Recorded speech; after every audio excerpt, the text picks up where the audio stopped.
అందరికీ నమస్కారం. మనకి భారత ఎన్నికల సంఘం నిర్వహిస్తున్నటువంటి స్పెషల్ ఇంటెన్సివ్ రివిజన్ సర్ ప్రక్రియ జూన్ 15 నుంచి మన రాష్ట్ర వ్యాప్తంగా స్టార్ట్ అయింది.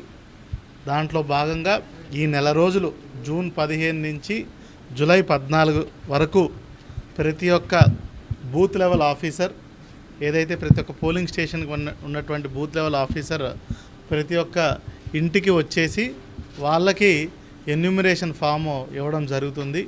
ఈ నెల రోజుల్లో ఈ ఎన్యూమరేషన్ ఫామ్ని ఆ కన్సర్న్డ్ ఓటర్ ఎవరైతే ఉన్నాడో వాళ్ళు దాన్ని నింపి తిరిగి బిఎల్ఓకి ఇవ్వడం అన్న కానీ, లేదంటే బిఎల్ఏల ద్వారా కూడా బిఎల్ఓకి అందజేసినా కానీ, లేదంటే ఎవరన్నా ఇంటర్నెట్ బాగానే పరిచయం ఉన్న వాళ్ళు నేరుగా వాళ్ళే స్వయంగా అప్లోడ్ చేసుకునే విధానం కానీ, ఈ 3 పద్ధతుల్లో ఏదో ఒక రూపాన ఏదైతే వాళ్ళు నింపినటువంటి ఎన్యూమరేషన్ ఫామ్ని తిరిగి ఇచ్చినట్టయితే వాళ్ళందరి ఓట్లు డ్రాఫ్ట్ నమూనా ఓటర్ లిస్టులో పెట్టడం జరుగుతుంది.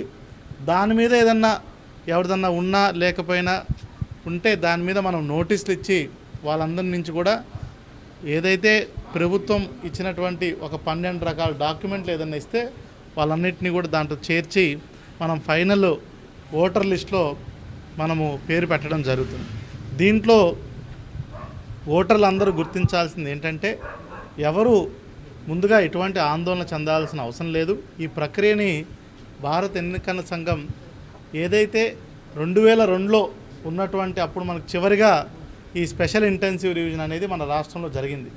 2002లో ఉన్నటువంటి ఓటర్తో ప్రస్తుతం ఉన్న ఓటర్ని మ్యాపింగ్ చేయడం, అంటే అప్పుడున్న మన తల్లిదండ్రులు ఓటర్లుగా ఉండొచ్చు, మనమే ఉండొచ్చు, అప్పుడున్నటువంటి మన పోలింగ్ బూత్, అదేవిధంగా ఎపిక్ కార్డ్ అంటే ఓటర్ ఐడి కార్డ్ నెంబర్ ఇచ్చినట్టయితే ఇప్పుడున్న ఓటర్ లిస్టుతో దాన్ని మనము సంధానం చేసి తద్వారా మనకు ఒక ప్యూరిఫైడ్ ఎలక్టరల్ రోల్ వచ్చే విధంగా, అంటే తప్పులు తడకలేనటువంటి ఓటర్ లిస్ట్ వచ్చే విధంగా చర్యలు తీసుకుంటున్నాం.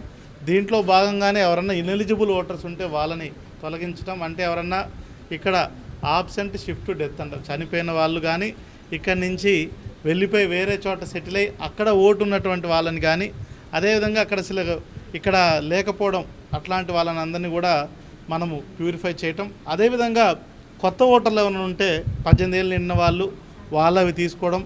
అదేవిధంగా వేరే ఊర్లో ఇంతకుముందు ఓటు ఉండి ఇప్పుడు ఈ ఊర్లో ఓటు కావాల్సిన వాళ్ళు ఉంటారు, పెళ్ళి వలనో మిగతా కారణాల వలన వాళ్ళని కూడా ఏ ఊరికి ఆ ఊరు, ఏ పోలింగ్ స్టేషన్కి ఆ పోలింగ్ స్టేషన్ వాళ్ళు కోరుకున్నట్టు